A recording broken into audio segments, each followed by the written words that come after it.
c'est quoi la règle de Markovnikov? Donc, comme il a dit M. Albert Einstein, il n'y a qu'une seule façon d'expliquer, c'est par donner un exemple. Tout simplement, donc si j'ai un composé comme ça, ici j'ai un CH3 et un CH3 plus HCl. Donc, comme nous l'avons déjà vu dans la dernière vidéo, donc H il va se fixer sur un carbone et le chlore il va se fixer sur un carbone. Le problème ici s'appelle la régiosélectivité. Donc c'est quoi la régiosélectivité? Régio ça vient de la région, et la région donc soit le carbone. Donc, soit le carbone par exemple C1 ou bien le carbone C2. Donc, vous pouvez me dire que les deux carbones sont identiques. Oui, ces deux carbones sont identiques, mais l'environnement chimique est tout à fait différent. Donc, ici, nous avons un carbone lié avec un CH3, 2, 3, et donc ça s'appelle un carbone tertiaire. Par contre, ici, nous avons un carbone lié avec un seul carbone, s'appelle un carbone primaire. Et donc, ces deux carbones sont tout à fait différents. Donc, nous aurons une sélection de la région, soit la région 1, c'est-à-dire soit le carbone tertiaire, soit le carbone primaire.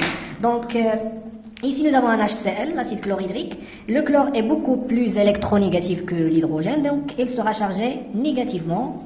Et l'hydrogène sera chargé positivement. Donc, pour cette raison, la double liaison, ou bien la liaison pi, va attaquer l'hydrogène de telle sorte que l'hydrogène va se fixer sur le carbone le moins substitué, c'est-à-dire le carbone primaire. Donc, voilà, c'est CH3, voilà, donc fixation de monsieur l'hydrogène dans le carbone le moins substitué pour former un carbocation beaucoup plus substitué. Et vous pouvez me dire pourquoi. Tout simplement, c'est la stabilité des carbocations. Donc, nous avons 4 types de carbocations. Donc, carbocation, c'est un carbone chargé positivement. Donc, si le carbocation il est avec 3 alkyles, il s'appelle un carbocation tertiaire. Il est beaucoup plus stable par rapport à un carbocation secondaire. Beaucoup plus stable par rapport à un carbocation primaire, c'est-à-dire lié avec un seul alkyle, et beaucoup plus stable par rapport à un carbocation mulaire, c'est-à-dire qui ne possède aucun groupement alkyle. Et vous pouvez me poser la question, pourquoi le carbone tertiaire est beaucoup plus stable? Eh bien, tout simplement parce que les alkyles exercent un effet inductif donneur qui stabilise ce carbone. Par contre, celui-là, il a sous l'effet de 2 et celui-là de 1, bien sûr, c'est le carbone tertiaire qui a le maximum de la stabilité. Donc, la règle de Markovnikov nous dit que l'addition d'un hydracide sur un alcène conduit à la formation d'un carbocation plus substitué, et donc le Cl- qui a une charge négative, il va attaquer ce carbocation, et donc le résultat final sera ce composé-là. CHH. Bien sûr, si vous avez des questions, n'hésitez pas de les poser. Voilà, donc formation d'une nouvelle liaison carbone-chlore. Donc le chlore va se fixer sur le carbone le plus substitué, et donc c'est ça en bref la règle de Markovnikov. Donc à chaque fois que vous entendez ce mot Markovnikov, il faut mettre à la tête que le carbone le plus substitué par des groupements donneurs. Je répète, le carbone le plus substitué par des groupements donneurs qui stabilisent ce carbone. Donc un exemple pour fixer les idées et pour valider. Donc je vais essayer de vous donner un autre exemple.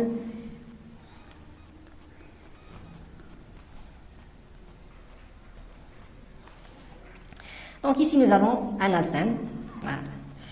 Ici 2 carbone, donc pour résoudre ce problème, donc plus H Br par exemple, ces 2 carbones, quelle est la différence entre ces 2 carbones? Donc on trouve le carbone central, donc il est lié avec 1, 2 et 3, donc c'est un carbone tertiaire. Par contre celui-là, il est entouré par 1, 2 carbones, donc c'est un carbone secondaire. La règle de Markovnikov nous dit que le Br- va se fixer sur le carbone le plus substitué, et donc le résultat sera comme suit, et à force de forger, on devient des forgerons. Voilà, donc le brome va se fixer sur le carbone le plus substitué et par conséquent, la liaison va se fixer sur le carbone le moins substitué. Voilà. Règle d'Anti-Markovnikov. Alors, qu'est-ce que ça veut dire cette règle? Donc, nous avons déjà vu la règle de M. Markovnikov. Markovnikov, il nous dit que lorsqu'on a le choix entre deux carbones, on va choisir le carbone le plus substitué. Donc, la règle de stabilité des carbocations, un carbocation lié avec 3 alkyles est beaucoup plus stable par rapport à un carbocation lié avec 2 et ainsi de suite. Donc, un petit rappel sur la règle de Markovnikov, donc sous forme d'un exemple. Donc ici, nous avons un alcène formé à partir de 2 carbones centrales, donc liés par une double liaison. Donc, nous avons un carbone primaire et un carbone secondaire. Donc, la règle de Markovnikov nous dit que l'addition d'un hydracide, HCl par exemple, Cl- se fixe sur le carbone le plus substitué, c'est-à-dire que le carbone secondaire, il y a le maximum des substitutions, et bien l'hydrogène qui reste, charge positive parce que le chlore est beaucoup plus électronégatif, donc le proton va se fixer sur le carbone le moins substitué. Donc, le résultat sera comme suit: formation d'une nouvelle liaison carbone-chlore et formation d'une autre nouvelle liaison carbone-hydrogène. Donc, le chlore va se fixer sur le carbone le plus substitué, l'hydrogène sur le moins substitué. Et c'est tout simplement la règle de Markovnikov. Maintenant, la règle d'Anti-Markovnikov, c'est l'inverse. Donc, si Markovnikov nous dit que le chlore doit se fixer sur le carbone le plus substitué, Anti-Markovnikov nous dit que le Cl- doit se fixer sur le carbone le moins substitué. Donc, un exemple pour bien fixer les idées et pour valider. Donc, comme ça, un CH2 plus HF, par exemple. Donc, fluor ou n'importe quel halogène. Donc, ici, nous avons un fluor le plus électronégatif du tableau périodique. Donc, apparition d'une charge négative au niveau de fluor et d'une charge positive au niveau de l'hydrogène. Donc, ici, nous avons 2 carbones. Un carbone lié avec 2 carbones. Donc, celui-là, il est lié avec 2, c'est un carbone secondaire. Par contre, celui-là est un carbone lié avec un seul carbone et donc c'est un carbone primaire. Donc, la règle d'Anti-Markovnikov nous dit que le F- va se fixer sur le carbone le moins substitué. C'est l'inverse de la règle de Markovnikov. Alors la question qui se pose, c'est pourquoi? C'est tout simplement parce que ici nous avons un carbone voisin du carbone le plus substitué lié avec 3 éléments très électronégatifs qui vont arracher les électrons du carbone et donc ce carbone devient très pauvre en électrons, apparition de 3 charges delta plus, donc la charge positive augmente l'électronégativité, il va augmenter l'affinité d'attirer les électrons, et donc ce carbone va attirer beaucoup plus des électrons qui va appauvrir le carbone secondaire. Donc, dans ce cas-là, le carbone secondaire sera moins stable par rapport au carbone primaire, tout simplement parce que le carbone primaire est beaucoup plus loin que du centre d'attraction des électrons. Donc un carbone secondaire, mais c'est moins stable, mais celui-là, c'est un carbone primaire, mais plus stable. Donc finalement, nous aurons un composé dans lequel le fluor va se fixer sur le carbone le moins substitué, tout simplement. Donc le F va se fixer sur le carbone primaire et donc l'hydrogène va se fixer sur le carbone secondaire ici. Donc voilà.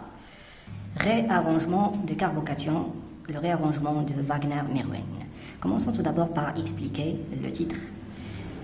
Réarrangement, c'est un préfixe de répétition, donc c'est une répétition d'un arrangement ou bien d'une organisation de carbocation. Carbocation, c'est un carbone chargé positivement hybridé sp2, comme nous l'avons déjà vu dans les vidéos précédentes. Donc, qu'est-ce que c'est qu'un réarrangement de Wagner-Mersenne? Donc, nous savons déjà la règle de Markovnikov qui nous dit que à chaque fois qu'on aura 2 carbones liés par une double liaison, donc celui-là est un carbone primaire, c'est-à-dire qu'il est lié avec un seul carbone, et celui-là est un carbone secondaire lié avec 2 carbones. Donc, le Cl-, d'après la règle de Markovnikov, va se fixer sur le carbone le plus substitué, et d'après l'expérience, ça est faux, qui nous provoque à à imaginer une autre situation, c'est que le Cl- va se fixer sur un autre carbone. Donc comme vous voyez ici, nous avons un carbone primaire, un carbone secondaire, et au voisinage du carbone secondaire, nous avons un carbone quaternaire.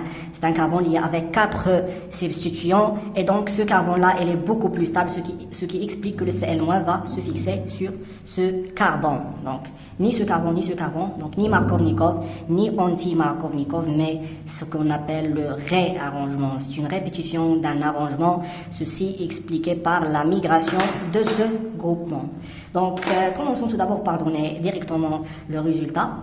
Donc, le résultat, après, nous allons démontrer cet résultat pour bien fixer les idées, pour bien maîtriser les choses.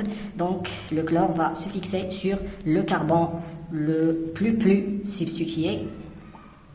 Et donc, ici, nous avons la formation d'une nouvelle liaison carbone CH3.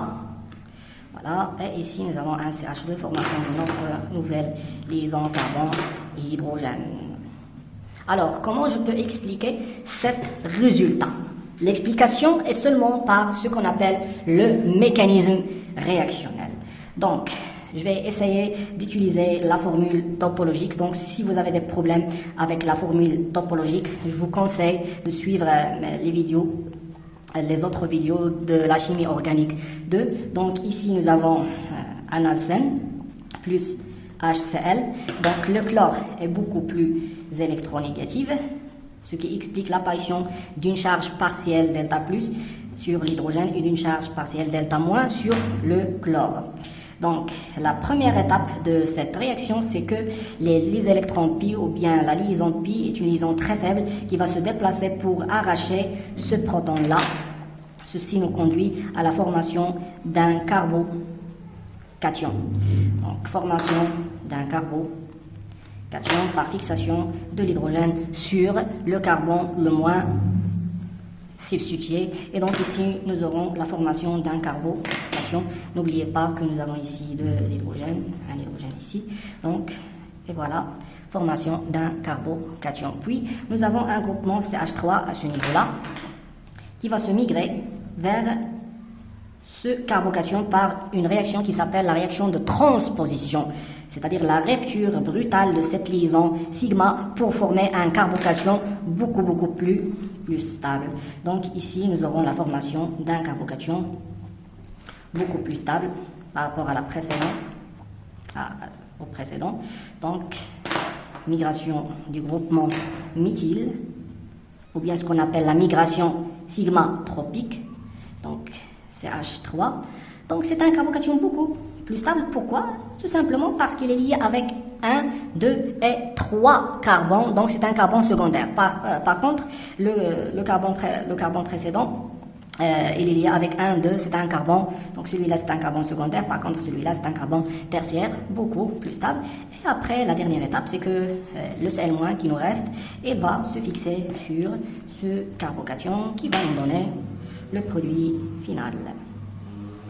Donc CH3, fixation de Cl- sur le carbone le plus substitué qui va nous donner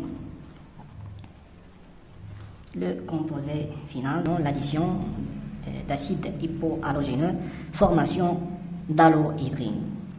Donc cette réaction se produit toujours.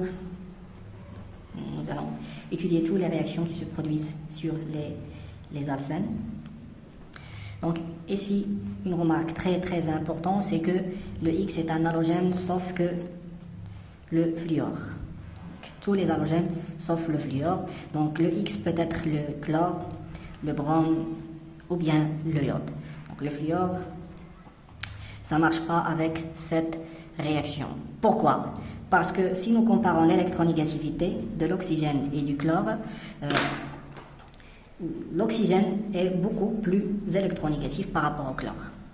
L'oxygène est beaucoup plus électronégatif par rapport au brome. L'oxygène est beaucoup plus électronégatif par rapport au iode, mais lorsqu'on substitue le X par un fluor, la règle s'inverse et donc le fluor sera très électronégatif que l'oxygène. Donc le chlore, le brome, l'iode, tous ces éléments sont très électronégatifs par rapport à l'oxygène. Pour cette raison, on utilise le chlore, le brome ou bien l'iode. D'accord? Donc tous les halogènes sauf le fluor. Donc cette réaction va nous donner un composé qui s'appelle halohydrine. Halohydrine, c'est un composé dans lequel se fixe un X, voilà, l'halogène sauf le fluor, et un groupement OH. Donc halo, ça vient de l'halogène, hydrine, ça vient de groupement hydroxy ou bien groupement OH d'après les règles de nomenclature. Donc il s'appelle également un alcool alpha-halogéné, alcool, grâce à la présence de la fonction OH. Alpha, qu'est-ce que ça veut dire alpha? La position alpha commence tout d'abord, on donne 0 à ce carbone-là. Donc le carbone directement lié avec le carbone qui porte le groupement OH s'appelle un carbone alpha. Donc ça s'appelle, ce composé-là s'appelle un alcool alpha-halogéné. Voilà, donc comment cette réaction? Le mécanisme réactionnel tout simplement, qui va nous démontrer comment cette molécule a été formée. Donc, nous avons un alcène dans lequel nous avons deux carbones. Le premier est un carbone tertiaire, le deuxième est un carbone primaire, plus XOH. Donc ici, le X, on remplace le X par exemple par le chlore pour voir bien la différence d'électronégativité. Donc le oxygène est beaucoup plus électronégatif, l'oxygène est beaucoup plus électronégatif, delta moins, delta plus. Donc la double liaison va attaquer le Cl+.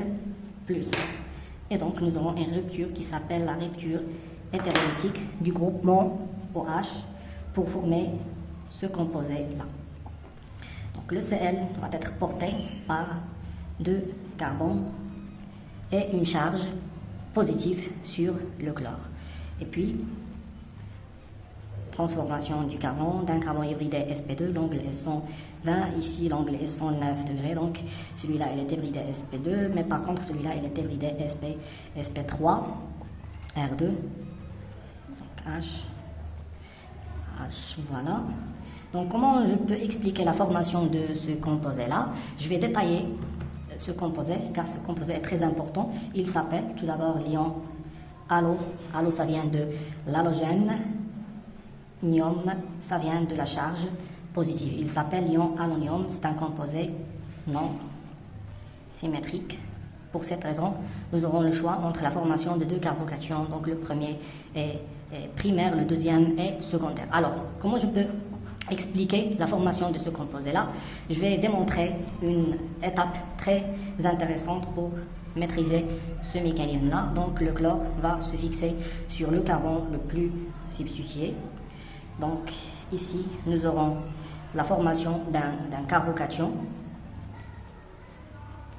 R1, R2, et puis n'oubliez jamais que le chlore possède 3 doublets. Ces doublets contiennent des électrons chargés négativement qui vont attaquer ce centre-là et donc de former ce composé-là. D'accord? Ça, c'est une étape intermédiaire.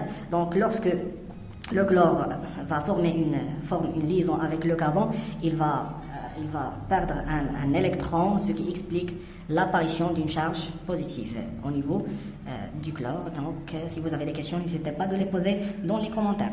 Voilà, et la dernière étape, c'est que le OH va se fixer.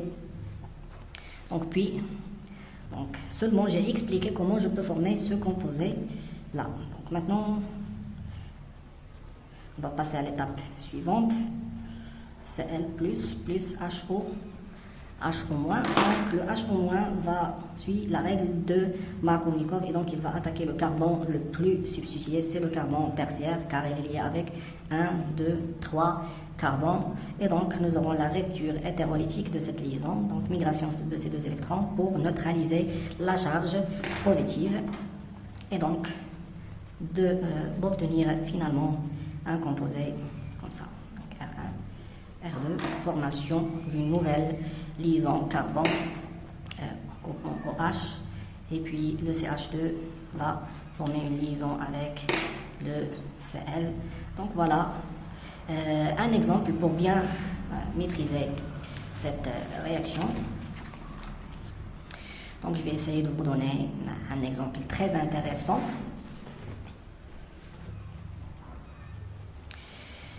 Donc essayez de le résoudre avec votre propre effort pour bien bénéficier de la réponse, parce que les questions sont plus importantes que les questions. Donc HOCl. Donc ici nous avons 2 hydrogènes. Donc la première étape, voilà, comme l'habitude, c'est l'électronégativité et de déterminer les charges. Donc ici nous avons un chlore beaucoup plus, donc l'oxygène est beaucoup plus électronégatif, excusez-moi, donc delta moins, delta plus, donc la double liaison va attaquer ce Cl+, et donc rupture hétérolytique de cette liaison vers l'oxygène. Voilà, donc formation du composé. Donc ici nous avons 2 hydrogènes en avant et formation d'allonium, d'ion allonium, charge positive sur le chlore plus HO-.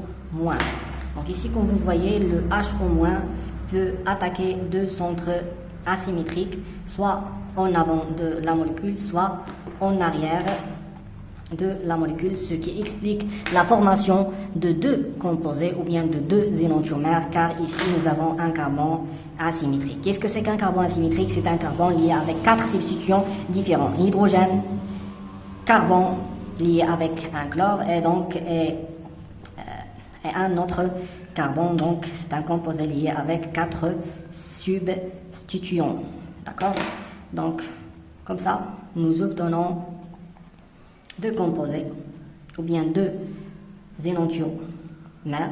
Donc qu'est-ce que c'est qu'un énantiomère? L'une est miroir de l'autre par rapport à un miroir plan. Donc soit que le OH va se déplacer en avant de la molécule et donc l'hydrogène en arrière, le chlore en avant.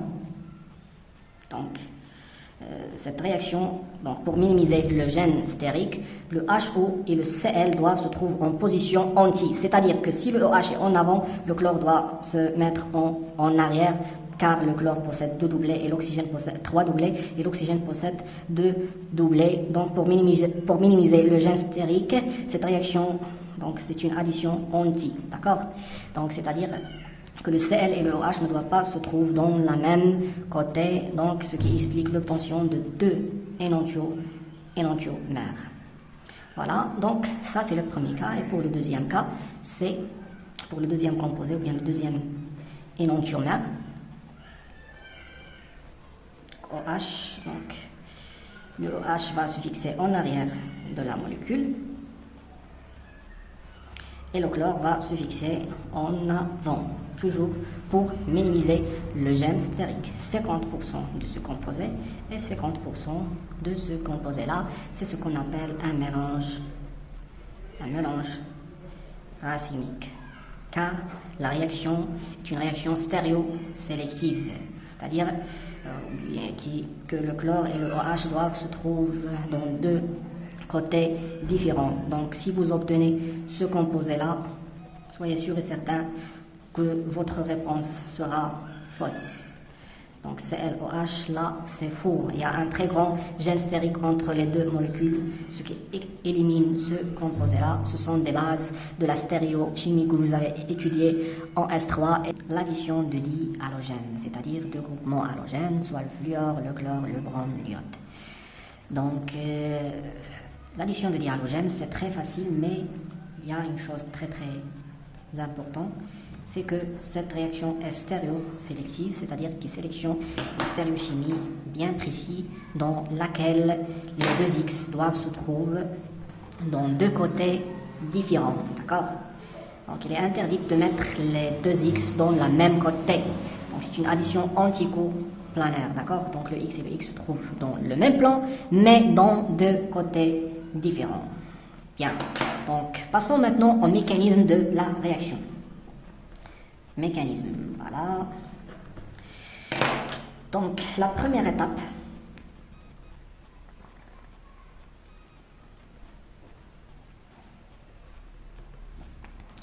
c'est que ici nous avons des électrons. Donc imaginons que les électrons pi sont celles-ci.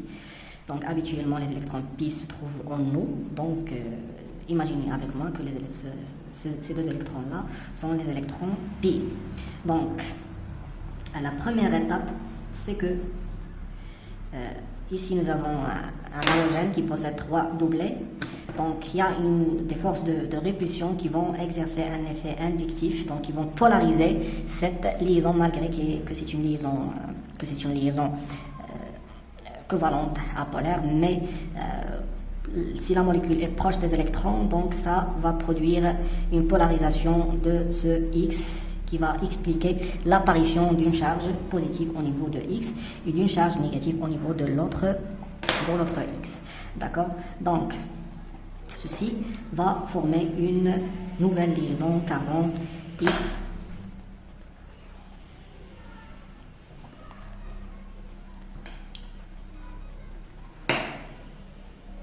N'oubliez jamais que le X c'est un halogène et tous les halogènes possèdent 3 doublets d'après la configuration électronique. Donc ici formation d'un carbocation.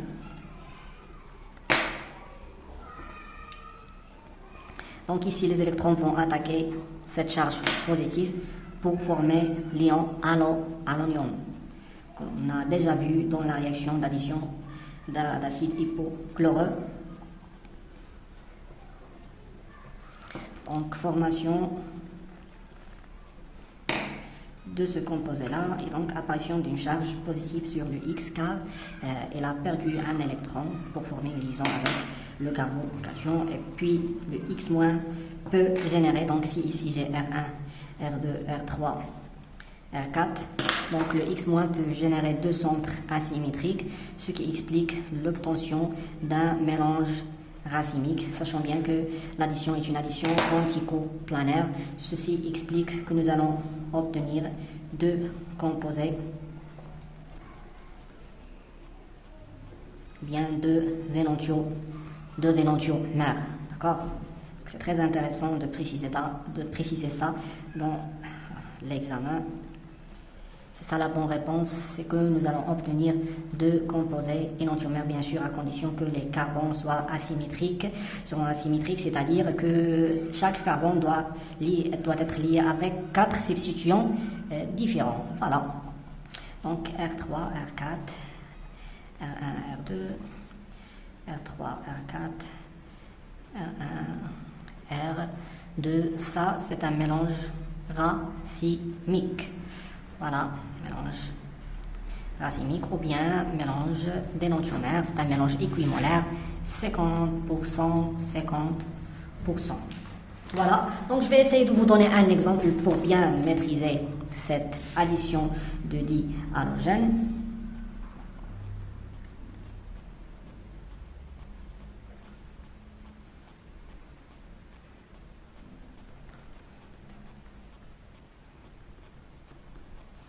Plus PR2. Donc la première étape,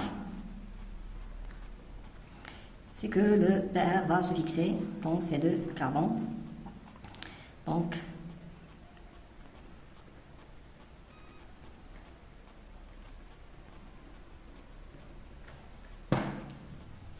formation de l'ion halonium.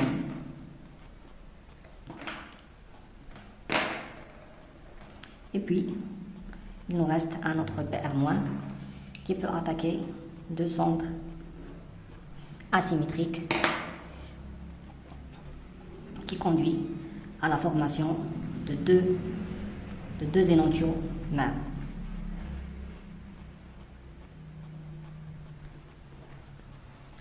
Donc voilà. Donc H.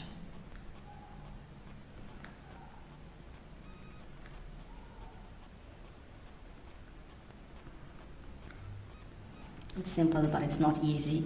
Et à force de forger, on devient des forgerons. C'est le secret de répétition, and we are what we repeatedly do. Excellence then, it's not an act. Excellence is a habit. You are what you repeatedly do. أنت ما تفعله باستمرار. Ok?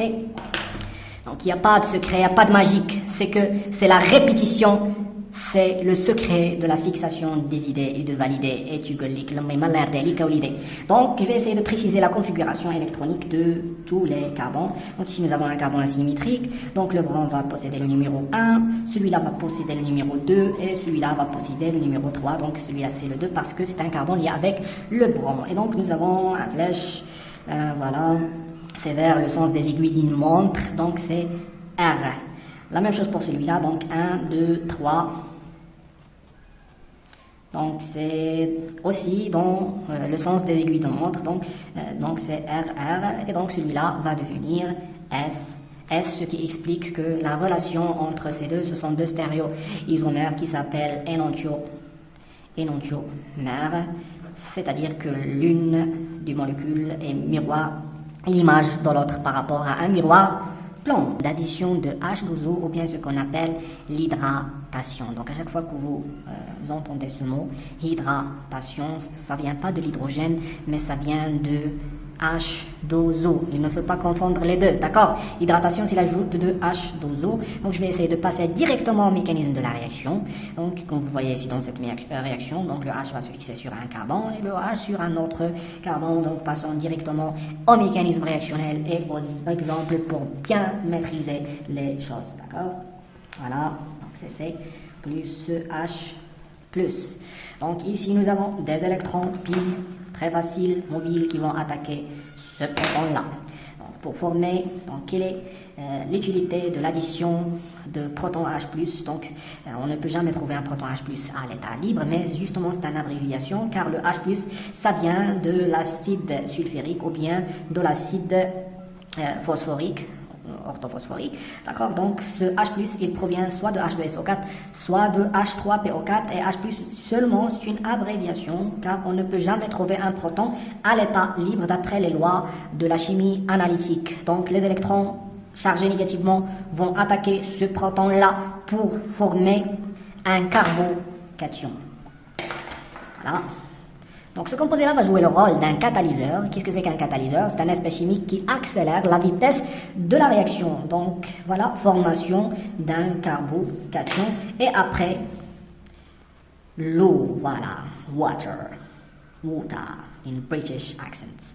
Donc ici, nous avons la molécule de H2O, donc cette lysine se termine ici. Donc l'hydrogène, c'est de l'oxygène. Donc nous avons ici deux doublés électroniques. Chaque doublé il est composé de deux électrons chargés négativement qui vont attaquer. Donc un électron, il va attaquer cette charge positive pour former une nouvelle liaison avec le carbone. Voilà. Donc H et formation d'une nouvelle liaison carbone-oxygène. Voilà, donc apparition d'une charge positive sur l'oxygène, car l'oxygène a perdu un électron pour former une liaison avec le carbone. Et puis l'oxygène va essayer de neutraliser sa charge électronique et donc il va rompre cette liaison avec l'hydrogène, donc cette liaison très très polaire car la charge positive augmente l'électronégativité, donc les électrons vont se déplacer pour neutraliser cette charge positive et donc d'obtenir une fonction OH, une fonction hydroxy d'après les règles de nomenclature, d'accord? Donc EH, OH, c'est H, voilà, et donc c'est l'obtention d'un alcool. Donc passons maintenant à un exemple pour bien maîtriser les choses. Sachant bien que cette réaction suit la règle de Markovnikov, c'est-à-dire que si on a par exemple R1, R2, des alkyles qui commencent par un carbone, par exemple CH3, C2H5, qui est ici hydrogène. Donc si nous avons le choix entre former deux types de carbocations, bien sûr, c'est le carbocation le plus stable qui va se former. Donc ici c'est hydrogène. Pourquoi j'ai corrigé ça? C'est pour tout simplement expliquer que le carbocation plus stable qui va se former dans le milieu. Donc en bref, le groupement OH va se fixer sur le carbone le plus substitué qui est le carbone le plus stable. Donc ici je vais corriger tout, c'est donc hydrogène, R1, R2, donc le OH va se fixer sur le carbone le plus substitué. Nous allons bien maîtriser ça, excuse my French. So, je vais essayer de vous donner un exemple pour bien maîtriser les choses. Exemple. What you love, what you do. Comme il a dit monsieur Steve Jobs. Donc, CH2, CH3. CH3 plus, voilà, donc H2SO4 et puis H2O. Donc le H2SO4 va jouer le rôle d'un acide qui va nous libérer un proton H+. Donc ce H+, va attaquer la double liaison pour former un carbocation. Donc ici nous avons la possibilité de former deux types de carbocation, soit un carbocation lié avec 1, 2, 3, c'est un carbocation tertiaire, soit de former un carbone lié avec un seul carbone, donc c'est un carbone primaire. Donc la règle de Markovnikov nous dit que le carbocation le plus stable qui va se former dans le milieu, d'accord? Donc le H va se fixer sur le carbone le moins substitué pour former un carbocation beaucoup plus substitué. D'accord? Donc, et puis, la molécule d'H2O va intervenir pour attaquer ce centre pauvre en électrons. Et donc, c'est de former les mêmes choses qui se répètent. We are what we repeatedly do. Excellence, then it's not an act. Excellence is a habit, comme il a dit monsieur Aristo. Donc, voilà.